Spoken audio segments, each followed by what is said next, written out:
दुनिया में भारत इकलौता ऐसा देश है जो हर किसी को पनाह दे देता है।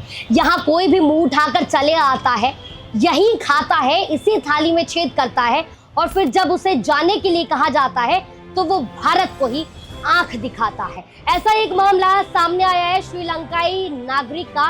श्रीलंकाई तमिल नागरिक जो 2015 में एलटीटीई के संदेह में गिरफ्तार हुआ, 10 साल की सजा सुनाई गई और सजा पूरी होते ही जब उसे श्रीलंका वापस जाने के लिए कहा गया तो वो अब जाने से मना कर रहा है और भारत को ही आंख दिखा रहा है।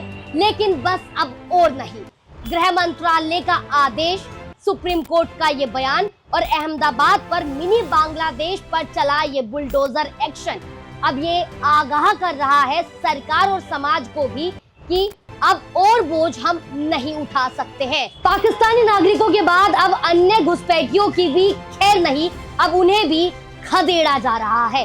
क्या कुछ नियम लागू किए गए हैं, इस वीडियो में देखिए। अहमदाबाद में बांग्लादेशियों का अड्डा बने चंदोला लेक, जिसे मिनी बांग्लादेश कहा जाता है, उसी मिनी बांग्लादेश का अब वक्त आ चुका है।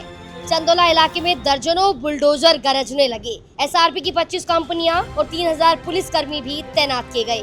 घुसपैठियों पर चला बुलडोजर एक्शन। और दूसरा मामला सुनिए, किस तरीके से श्रीलंकाई नागरिक में जब शरणार्थी के तौर पर भारत में रहने के लिए याचिका लगाई तो उसी याचिका को खारिज करते हुए सुप्रीम कोर्ट ने सख्त एक्शन लिया और सटीक शब्दों में कहा कि भारत कोई धर्मशाला नहीं है जहां कोई भी शरणार्थी आए और हम उसे शरण दे दे। सुप्रीम कोर्ट के जस्टिस दीपांकर दत्ता और के विनोद चंद्रन की पीठ ने ये साफ कह दिया है, सख्त लहजे में कह दिया है कि भारत अब किसी भी शरणार्थी को शरण नहीं देगा। हम पहले से ही एक 40 करोड़ का बोझ झेल रहे हैं, अब और नहीं। और सबसे बड़ा कदम गृह मंत्रालय की तरफ से उठाया गया है। घुसपैठियों की जांच, तलाश और उन्हें घर वापस भेजने के लिए गृह मंत्रालय ने आदेश भेज दिए हैं।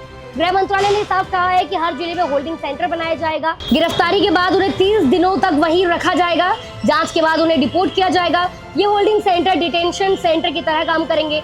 इसके लिए गृह विभाग ने गाइडलाइन भी जारी कर दी है, जिसका कलेक्टर और एसपी को पालन करना होगा। गृह मंत्रालय के निर्देश के अनुसार डीसी के स्तर से ऐसे संदिग्ध व्यक्तियों की पहचान कराई जाएगी। व्यक्तियों के नाम, वंशावली, निवास का पता, नजदीकी रिश्तेदारों की विस्तृत जानकारी के आधार पर ऐसे संदिग्धों की पहचान की जाएगी।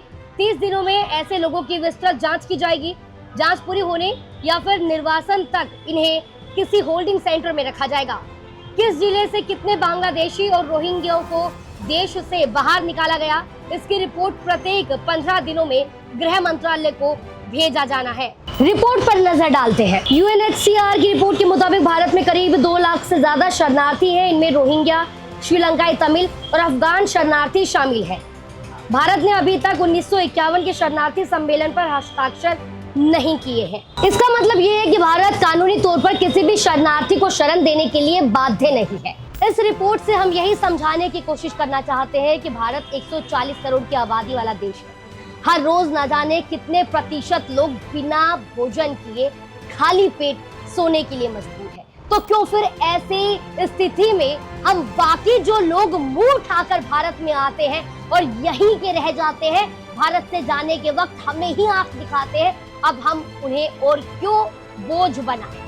अब हम उन्हें और नहीं सह सकते। और ऐसा हम नहीं कह रहे, ऐसा सुप्रीम कोर्ट कह रहा है, ऐसा गृह मंत्रालय कह रहा है और ऐसा अहमदाबाद में मिनी बांग्लादेश पर चल रहा ये बुलडोजर कह रहा है।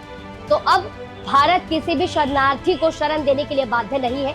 हमारी ये कोशिश अगर आपको अच्छी लगी है तो आप वीडियो को जरूर शेयर कीजिए और मेरे एक सवाल का जवाब जरूर कमेंट में लिखना आप कि क्या भारत को सख्त शरणार्थी नीति बनाने के लिए ध्यान देने की जरूरत है।